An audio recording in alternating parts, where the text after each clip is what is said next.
My special guest today is a man by the name of Chirag Joshi. He's an award-winning CISO with experience working in all sorts of different sectors across the globe. He's the founder and CEO of a company called 7 Rules Cyber, and we're actually going to dive into some of those rules on the episode today. But he's also an author and a speaker, and Chirag's focus is mainly framing the question of cybersecurity on enabling businesses and not hindering them. And I want to welcome Chirag to the episode today. So Chirag, thanks for coming on the podcast, mate. Thank you very much, Jeremy. Thank you for having me, and a big hello to your listeners. Yeah, fantastic. And before we dive into the questions I've got, I just want to say big congratulations because I understand you won. Is it the CSO30 award just Yeah, recently? yeah, it was good. Thank you for that. Yep, I did. So it was a back-to-back win, which I'm really glad for. I won that award last year as well, and again this year. So it's a humbling experience where your peers and industry values what you do. So I'm grateful for it, but it's also an incentive to keep doing what we're doing and add more value in the new year. Yeah, no, fantastic. And like you said, like I think recognition is a good thing, and it's well earned because I've had the chance to learn a bit about yourself and get to know you as well. But just on that, like because I do want to dive into how you sort of go to your origin story of how you got into cybersecurity, Chirag. But I've obviously had the pleasure of seeing you in person speaking at conferences and events, and one thing that I've really noticed about you is that you have a really great ability to not only speak to cyber professionals, but people who have a non-cyber background. And like I can say that because I don't have that background, and just being able to put it in plain language. I just love like just to sort of kick off the episode. If you could just sort of touch on that and the importance of having that ability to, I guess, cross that gap between those who do have that technical background and those who don't, and being able to speak to those people as well. Yeah. Look, I mean, first of all, we appreciate you saying the kind words about the translation aspect of cybersecurity into business or common language. I think it's really important.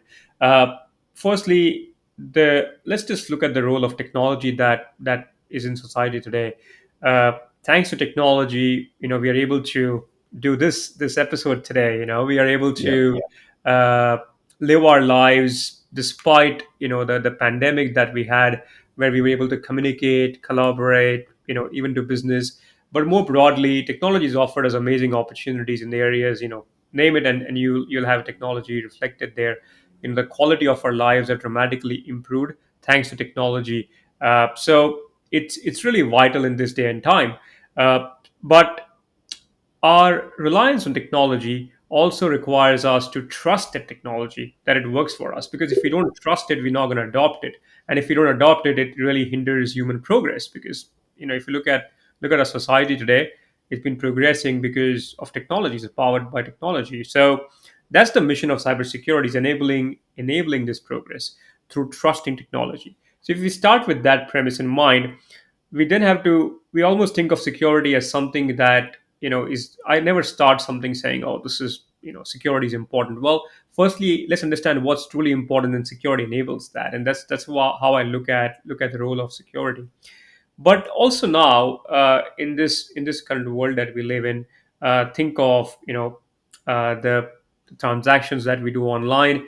All of us need to do that, be it our banking, hey, be it emails and file sharing, or even be it dating, because that's changed, right? Romance has changed, how we invest has changed, how we collaborate has changed. So with all of that, it's so important now that we are well educated in cybersecurity.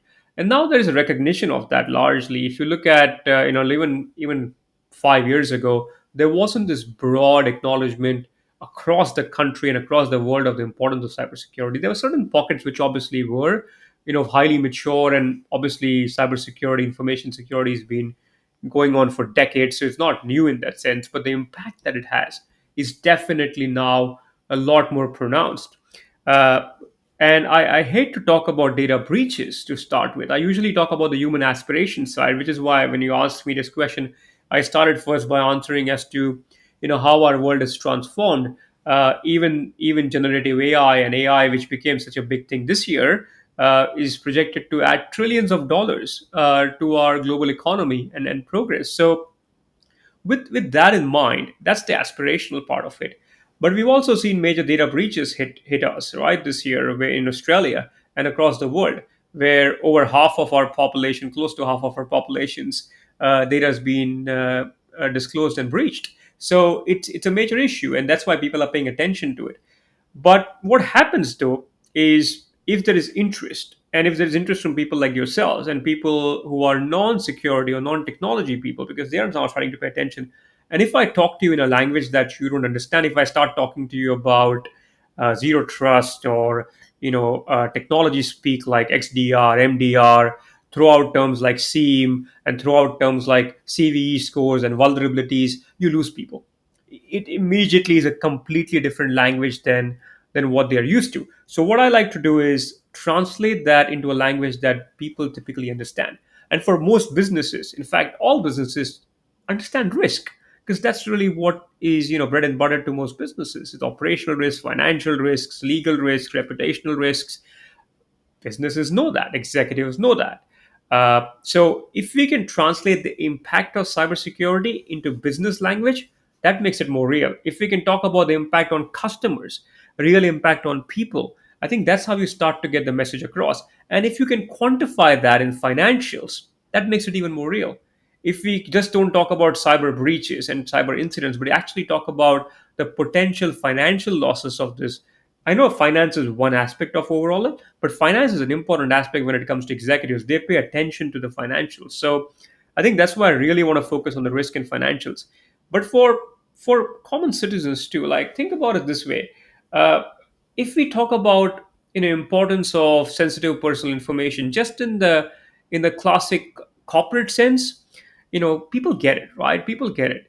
They get its importance, but it still feels a bit distant. It does not make it personal. Whereas we all personally impacted by this.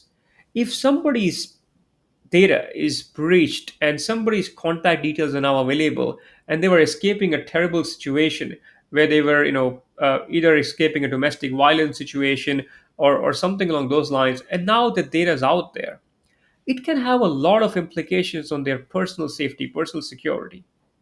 Identity theft, it has real implications on people. It's their time, it's the distress they go through, it's the retirees' savings that they worry about and they worked so hard all their lives to work on, and they lose that.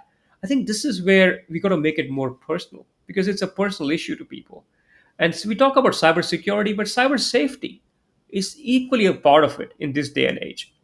When I talked about the reason I brought up dating earlier is there are so many romance scams that happen, where these criminals prey upon vulnerable people who are going through difficult situations in many instances. Or you could have underage kids and children who get exploited online, which is all really terrible stuff. But it's not to bring a doomsday thing out there. It's to talk about cybersecurity in a way that people understand and the implications of it. I think that's why I try to make it real. I don't like to talk about just abstract stuff and technologies. Anything I talk about in cybersecurity, I want to bring it down to a risk, its impact, and its implications. And I think that's how you start to see a difference. Because if you want to grow in your careers, and this is a shout out to all cyber professionals as well, if you want to become leaders, CISOs, lead big teams, be that trusted advisor for the business, you can't talk just tech. You are no longer a security engineer at that role, right? That's not your primary role. You may have gotten as far because of your technical skills, but this is not it. Now you are in a very different role. You are in a business role where you need to advise people, so you need to speak that language. And I always talk about it this way, because I like to make it real to people, right? So you're having this conversation, and I don't believe you understand Gujarati as a language, Jeremy. But if I start talking about uh, Jeremy, મને અહીંયા આવીને બહુ ખુશી થઈ છે તમારા podcast પર.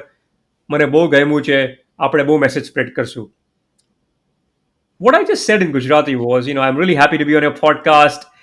Thank you for having me. And hopefully we can cascade a really important message. Despite how good I must have said in Gujarati, if you don't understand it, it does not make any sense, right? It does not matter. So for me to get my message across, I need to speak in the language you understand. So always keep talking about that with with aspiring cyber leaders as well. And then, because now cybersecurity is prominent from corporate boardrooms to living rooms, it's become more important even than before that we actually talk in that language. So yeah, a long answer to your simple question, but I think there is. I wanted to start with that because I do believe that how we talk matters and how we translate matters, because it's not just a nice to have. It's absolutely key because it solves so many problems. You get the right funding, you get the right investments, you get the right attention, you reduce burnout among cyber professionals, you get the right outcomes, you optimize your value so much better when you can do this translation. Yeah, that's great. And thanks for the like in depth answer, because you're right. Like I think, and I feel like your perspective on it, of how it's moving as an industry is super important. And I've got a couple more questions on that, pertaining to that, as we go through our conversation. But before getting to that, Chirag, I want to actually sort of actually go back in time a little bit and ask a bit more of a personal question of how you entered this wonderful world of cybersecurity and cyber safety. How did you first get interested in it, I suppose? Yeah, look, not very, I think it's not very dissimilar to a few people who I've spoken to who are now, in senior leadership roles across the country and the world. When we started out, or when I started out, it wasn't called cybersecurity; it was information security and even IT Yeah. security.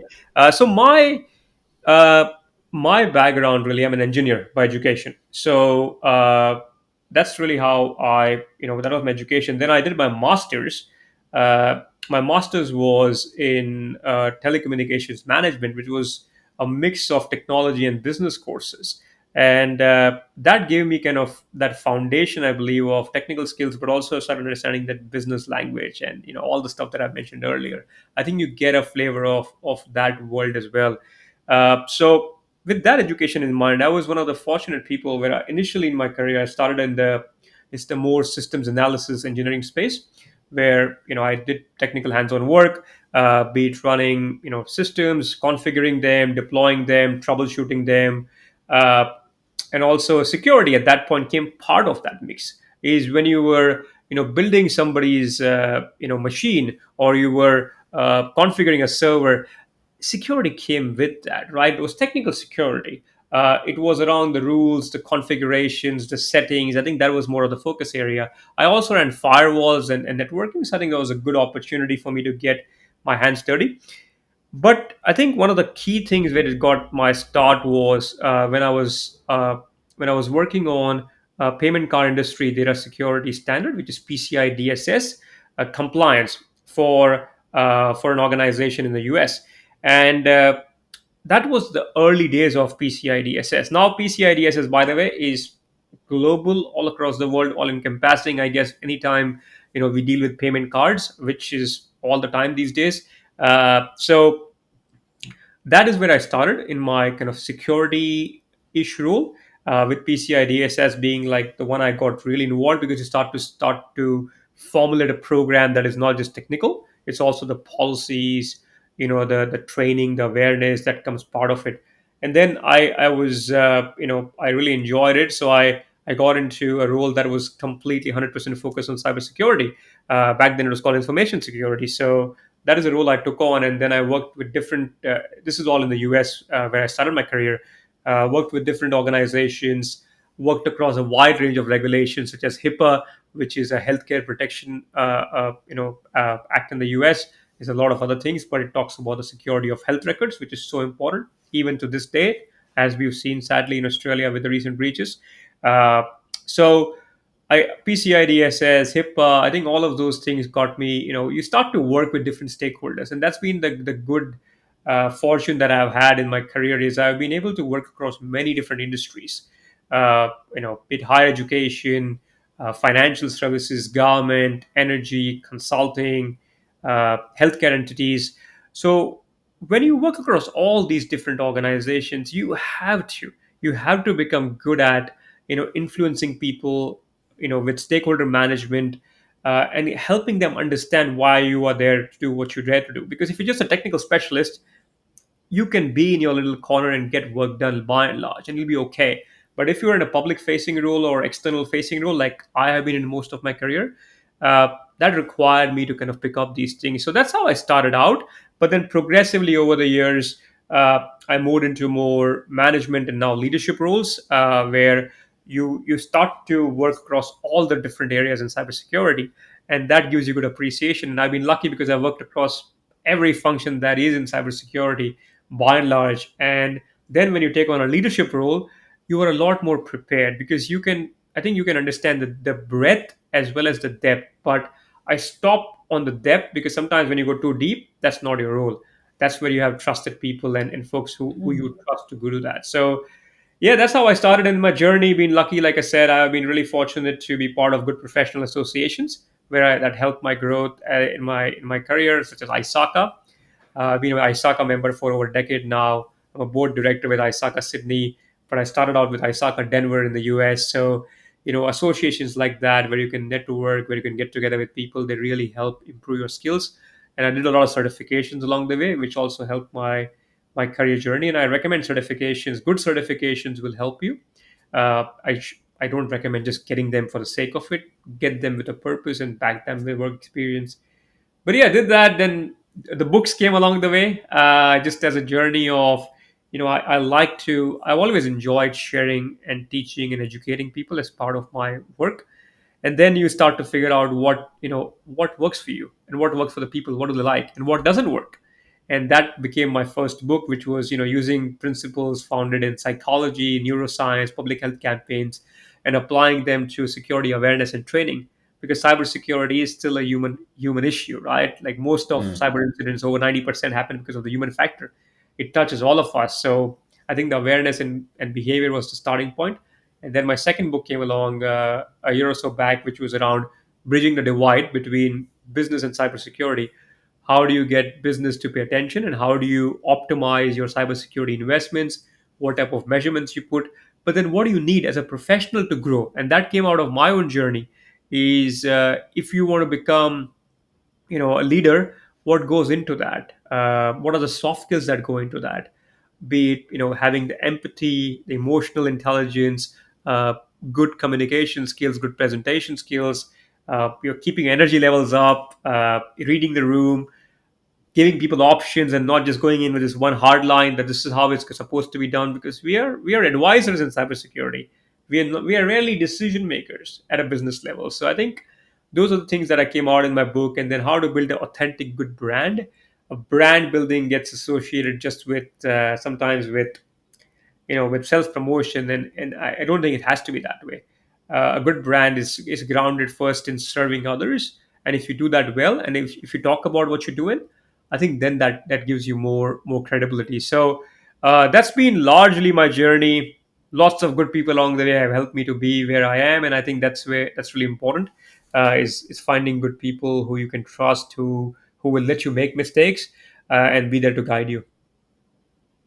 Yeah, fantastic. And then, like, bringing us up to the present, Chirag, you have obviously your company, Seven Rules Cyber, and part of that was with the publication of those books you just mentioned as well. But on a, I suppose, day to day basis and how you're creating that impact in the industry, I understand you have what would be called virtual CISO offering. Is that correct? Could you sort of touch a bit on that and how that operates and how you approach that framework? Yeah, no, it's in. So I think when I decided to start my own company, it was driven from the idea of making a difference, making an impact, going beyond the traditional consulting route, right? That we've all seen over the years. Uh, and and most of my career, like I said, in fact, vast majority of it was spent securing organizations in senior roles. So you get to be on the other side and understand what you want from a good advisor, what you want from a good consultant. So I think that was a driver, and then also thought leadership. I'm a big believer in coming across, and thought leadership doesn't always mean you always have to invent stuff. It also means looking at different things and solving real problems, using tools that already exist sometimes. it's about being smart about these things, and that's really where the company came from, is taking a smarter approach to cybersecurity investments. You don't have to spend a lot of money all the time, because if we just keep throwing the money at the problem, that's not solving cybersecurity issues. If it did, we would be a lot more secure, because we've spent so much more money now. So I think getting investments to be smart, changing behaviors, giving innovative approaches, and being trusted advisors was the forming of the company Seven Rules Cyber, which is based on my two best-selling books. Uh, Now, the virtual CISO, I think, is an important function.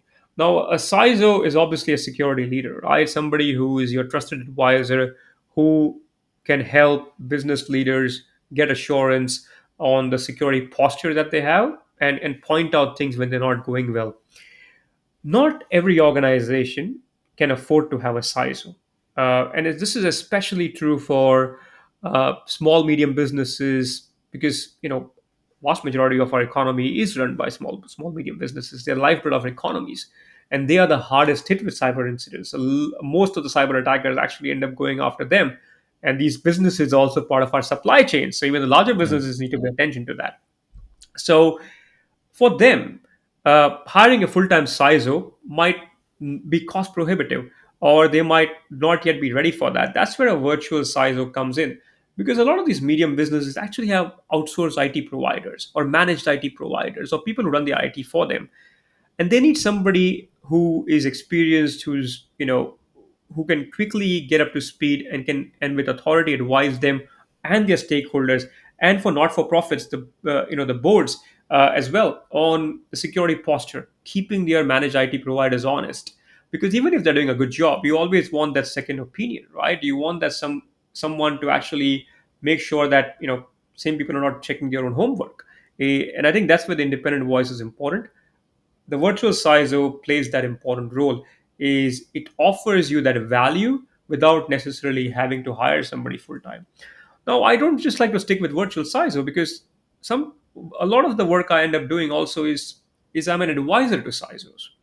Is I'm an independent advisor. If an existing CISO, be it a medium business, be it a large business, you need somebody who you can trust for good quality advice, who can help you, who can work hand in hand with you, who's not there to audit you, who's not there, in the classic consulting mindset of being the person who makes the sale, and then somebody junior comes along and does the work. You want somebody you can trust, and you want somebody who's in the game with you. And that's why I end up working a lot with CISOs as well, advising them, tailoring them when they're going out to present something to their boards for the first time.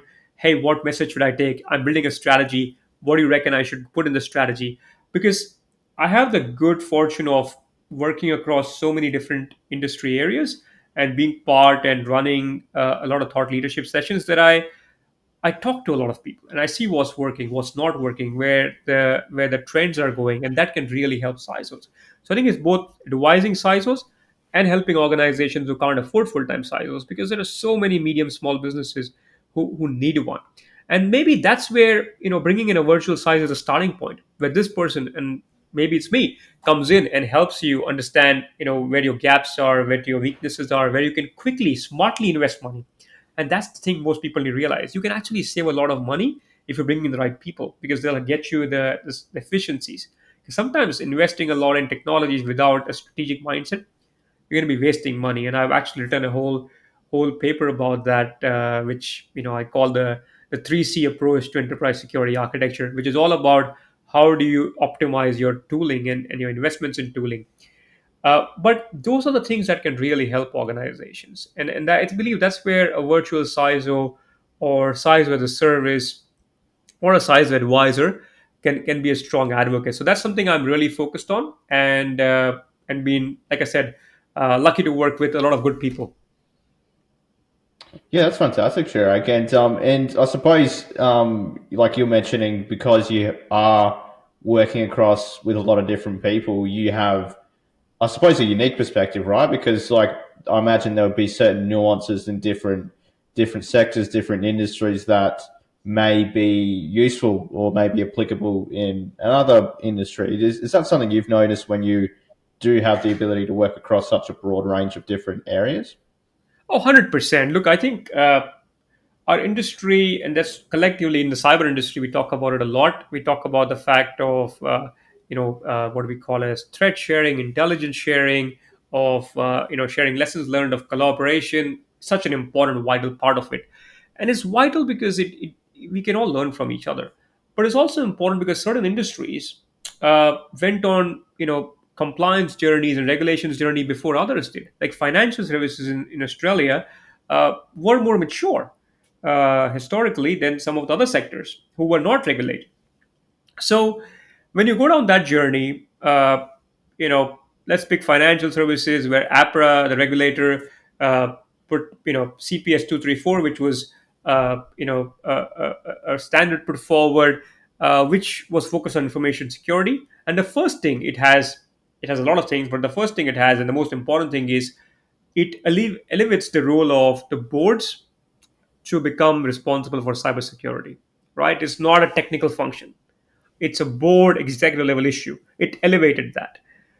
And when you are a part of an organization, financial services, in a senior role, leading teams, working within that idea, working within that construct, and now later on, now some other industries come under similar regulations through acts like SOCI, which is Security of Critical Infrastructure Act, which required security uplifts across a host of different industries. You know what has worked, you know where challenges happened, and now there's a way you can address that. Because with good things, there are also things with regulations that come in, which might be incident reporting timelines, the complexity of meeting all these different timelines to different regulators for the same security incident. So you can advise what works, what doesn't work. At the same time, when you work with slightly lower regulated industries, you get to learn a lot of practical lessons, right? You get to learn a lot of practical lessons on what is minimum viable security. Uh, if you work with mid-tier organizations, you will quickly realize that you don't have all these unlimited budgets that you probably would have in some larger organizations. What's the bare minimum? And then you can take that back to actually larger organizations as well, because far too often larger organizations can become bureaucratic, right? They're doing a lot of sometimes duplicate process, redundant processes for the same thing. And then you can cut through that and say, no, no, actually this is not making us more secure, it's just creating paperwork. Let's break through that. So there are some simple things you can do which help you in incident response, which help you in awareness and training, which help you with the best thing it does, communicating with your boards and executives. That is something I love to do. I love to train people on how to do that, because boards and executives uh, are, and generally board directors actually work across different organizations too, right? So they see different activities, and they hear from a certain organization, oh, the CISO there told me that they're paying more attention to AI threat, for example. What are we doing in this organization? Now your organization might be doing very little with AI at this stage, right? But because you have somebody you can trust and somebody you can talk to, or somebody who's engaged in those conversations in the industry, they can actually have an informed way of answering that question. And sometimes answering a question requires you to educate people while you're answering, without coming across as somebody who's uh, shall I say, not very likable. There's a way to come across as likable while educating people, because then you need to educate them on the problem you're trying to solve first. It's not as straightforward, right? Because they're trying to understand cybersecurity, they still don't completely get it. They get it's important, everybody's telling them it's important, but it's your job now to actually start to make it more real, so that they can ask you more informed questions, which is what you want, because you want them to ask you good questions. Yeah, no, fantastic. And sort of going back to, one of the I suppose reasons why someone would approach a virtual CISO would be that more small to medium enterprise, correct? And I suppose at what point would a company or an organization at this level be at the stage of saying, yes, we need a CISO, or in this case, a virtual CISO? At what point should they be asking that question? Well, in this day and age, all businesses should be asking them, right? Like, hey, our government, Australian government, has come out and said openly in the strategy, which was recently released, that cybersecurity is no longer a technical issue; it's a whole of nation effort, right? So they are calling out very clearly. Government is that all businesses need to be cyber secure, need to have security top of their mind. So That's where I suggest is get somebody who's experienced, get somebody who's actually done things, right? The problem our industry has is, cyber's attractive right now. So everybody's trying to brand themselves as cyber experts. And that can create a lot of noise, right? Uh, I suggest, check credentials of people you go out with, see if they've actually walked the talk, if they actually have done things, actually have been in leadership roles, actually delivered outcomes, because then that person can help you, right? And I think that's where you may not even know exactly what questions to ask them just yet. Maybe your starting point is, what is my organization's security posture, and what should I be doing to improve that security posture? Right, very simple questions. A good CISO or a good virtual CISO can come in and actually take that and help you understand where you are and what you need to do, right? And I think that's where you start. I won't even go down controls, implement this, implement that, put this tool in. That's all secondary. First, start Mm. with, what is my business doing? How is my business making money? What are the systems I rely on to make money? And what are the exposure that currently exists for those systems and applications? I think that's where if you start, it becomes a good conversation. So I would suggest that. But even larger organizations, like I said, the CISO advisor aspect or interim CISOs even, right, where you have, a CISO's recently taken on a different job and there's a vacancy. It takes a good amount of time to fill a role with a good CISO, with a good, person with the right credentials, the right mindset, the right culture fit. In those cases, those organizations also reach out to, interim size or the virtual sizes, where they're not going to be there full time, but they're going to be there to help, keep the ship in the right direction, so there is not a dramatic drop off when this person leaves and a new size was hired. Because you can put somebody in an acting role, but if that person is not ready yet, you can see a challenge, right? Because that puts the team under a lot of pressure. And that's where a CISO advisor, an interim CISO, like that's something which I enjoy doing, is advising people while they're going through the transition as well. Yeah, that's fantastic. And you're effectively just, again, sort of talking on that, like one of your rules for the seven rule framework, which was that first one around understanding having a business aligned mindset, I believe is how you Yes. phrase it. And one of the other rules which I wanted to ask you about, and we've alluded to it a lot in our conversation already, is understanding that human factor. And you were mentioning before how how it's close to 90% of cyber incidents result from the human behavior side of things. What's your perspective on all of that, Chirag, and how do you approach that with that understanding of it's almost more a question of human behavior and human psychology with a lot of these approaches, right? Yeah. No, it is, right. I mean, we've established that is super important.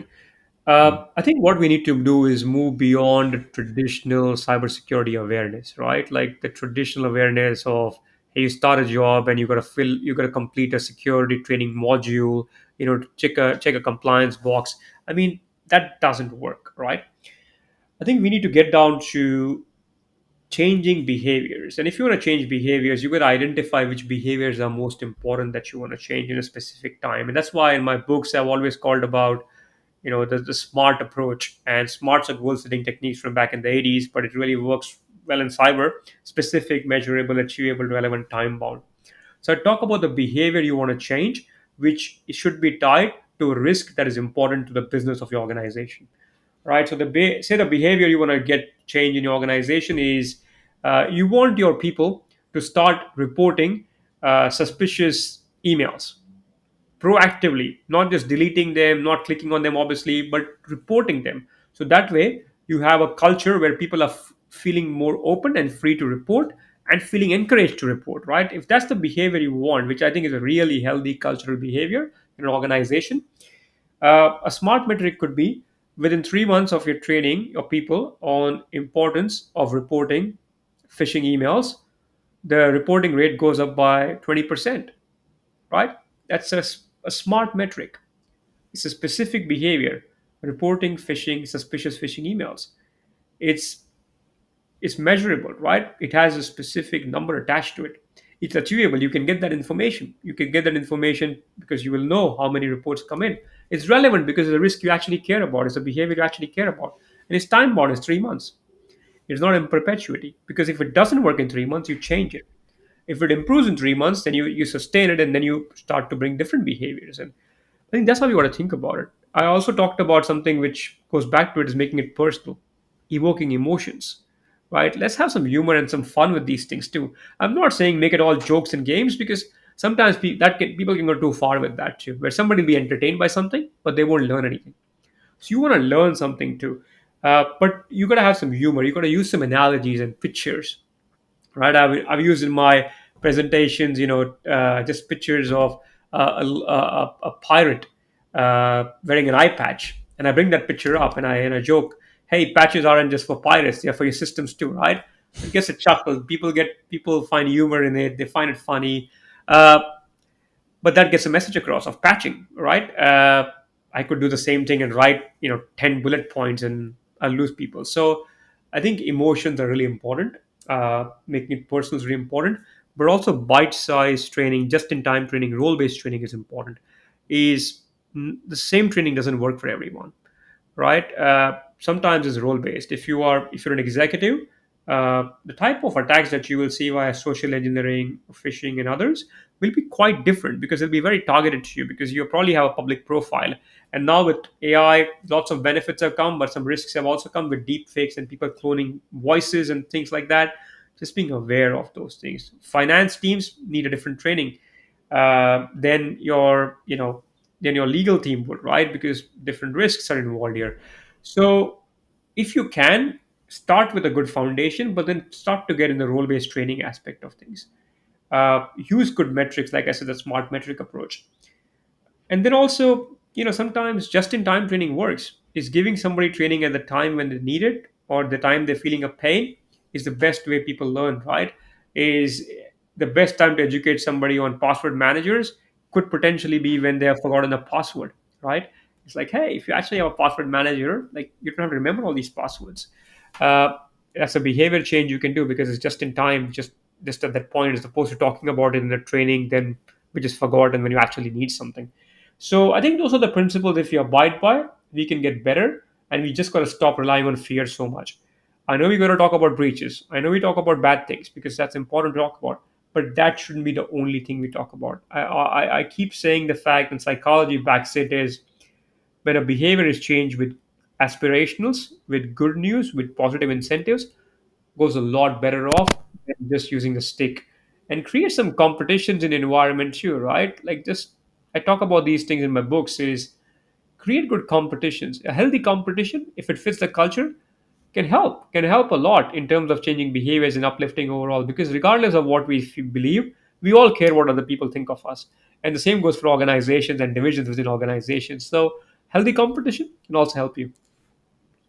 Yeah, that last one's a nice touch as well. I think there's something about bringing out people's competitive spirit, which can make that Yeah. that atmosphere of of humour, but without losing the focus on what the outcome's supposed to be. But what you're sort of just touching on there, Chirag, actually leads really well into what I wanted to ask you, because in case you weren't too busy, you also run your own podcast as well, which I understand, and the title of it's actually the art of cybersecurity, and I want to actually ask around the title, because I think that says a lot about your perspective on cybersecurity. About it, outside looking in, a lot of people would just assume, and maybe rightly so, that cybersecurity is a science, but you sort of call it the art of cybersecurity. So could you touch on why you chose that name, and how that forms that framework of it being an art rather than a science?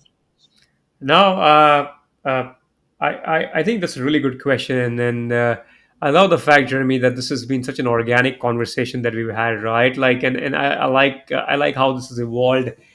So when I thought about it, right, the whole point of keeping it an art. So science is, and to me, I started to view the tools, the technologies, the predictability of that with the science of it, right? The science of it actually works out just fine. Is You can argue a tool is better than another tool, or a vendor is better than another vendor, but by and large, a lot of tools will do the job okay, right? It'll get most of the basics right. Your email filtering solutions, your endpoint protection solutions, your identity access management solutions will largely get most of it right. Where the magic happens is not that. The magic happens when you can put all of these things together in a way that actually delivers holistic security to your organization, and in a way that you're spending reasonably proportionately and helping businesses, right? There's an art to it. There is no science to it, right? There is a method you can follow, but it's a human issue, right? It's a human issue. You're dealing with human beings. You're dealing with senior stakeholders in many cases, and the way you adapt your conversations, the way you structure your conversations, the way you structure your approach when you face skills shortage, when you face budget cuts, how do you go about that, right? And cybersecurity is so much bigger than just technology now, which is why when I talk the art of cybersecurity, it's all those things that come with it, which is why my podcast has covered so many diverse areas related to cybersecurity: cyber law, cyber journalism, entrepreneurship, career development in cybersecurity, storytelling in cybersecurity, futurology, mindset in cybersecurity, which is cool, innovation. So when you think about all these areas, there's so many more that there are, but there is no domain in cybersecurity where I can fit them in. They don't sit in a specific domain nicely, which you want, right? There's Mm. no formula. It's the magic comes when you sit above it, and you think about it differently. When I was on my show, I had a cyber journalist on, and he's been a technology editor for decades, and now cybersecurity, and how he tracks sources, how he breaks cyber news, the forums he looks at, how does he lead with the stories to educate the broader masses. There's so much fascinating information there, right? And then you as a CISO take that and apply that in your own communication strategies and your own measurements, your own threat intelligence.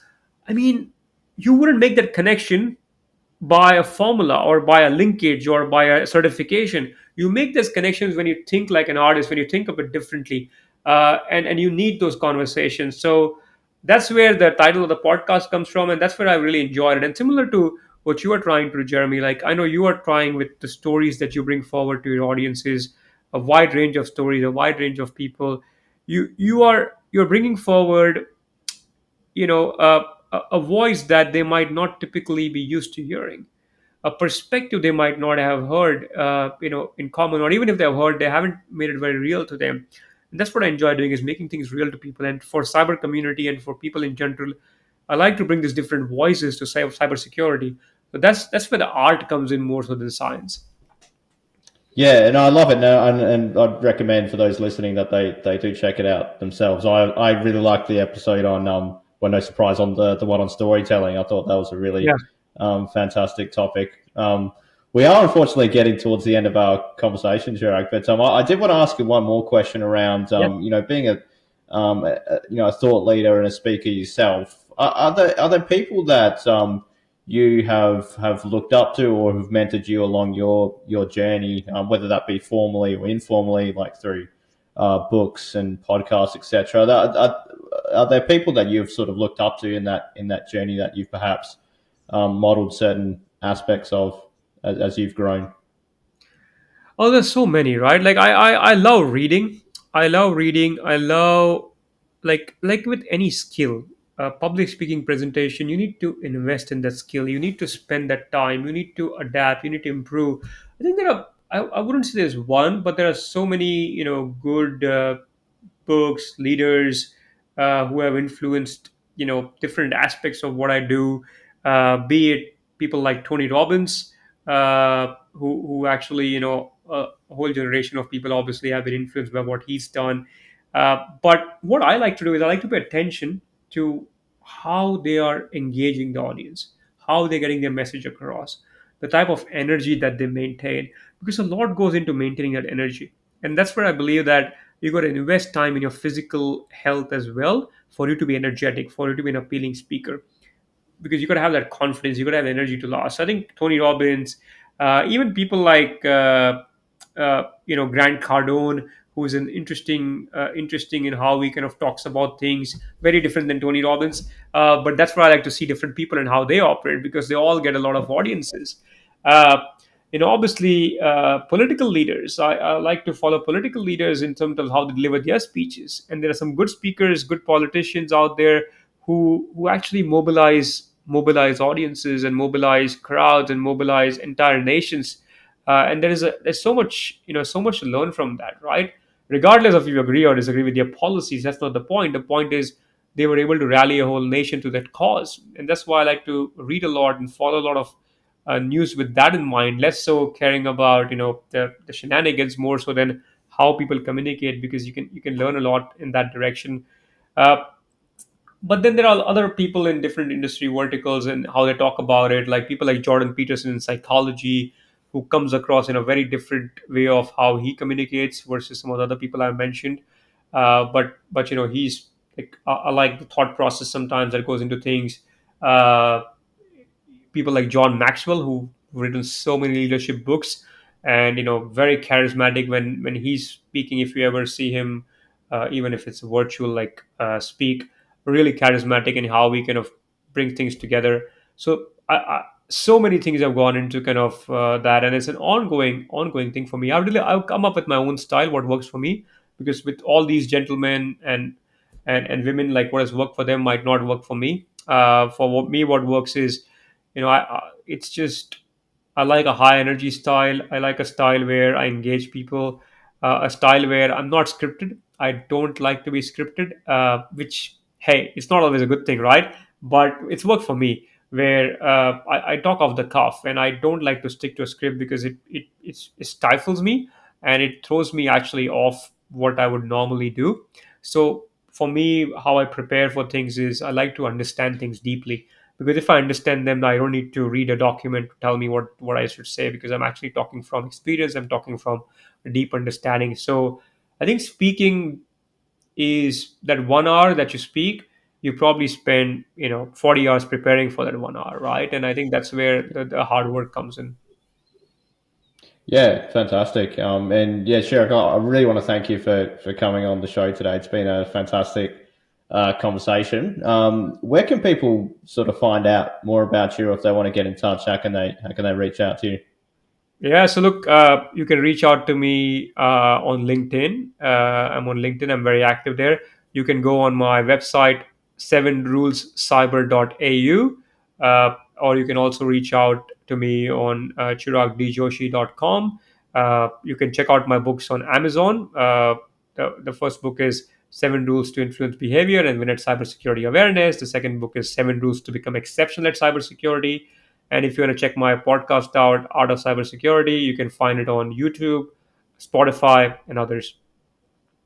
Fantastic. And for those, of course, listening and watching, we'll have those links in the relevant sections wherever you may be watching this. But once again, Chirag, really want to thank you for coming on. It's been a wonderful conversation, and I hope will be just the first of many to come in the future. So thanks for coming on. Hey, thank you for inviting me, Jeremy, again. But also thank you so much for the way this conversation unfolded. Really organic. I've enjoyed this, and that's where you don't even realize an hour's gone by, and the time's just flown by, because I really like how this conversation was facilitated. So thank you to you, and thank you to everybody who's tuned in. And if you want to reach out to me, and would love to carry on the conversation. Fantastic. Thanks, Chirag. Thank you.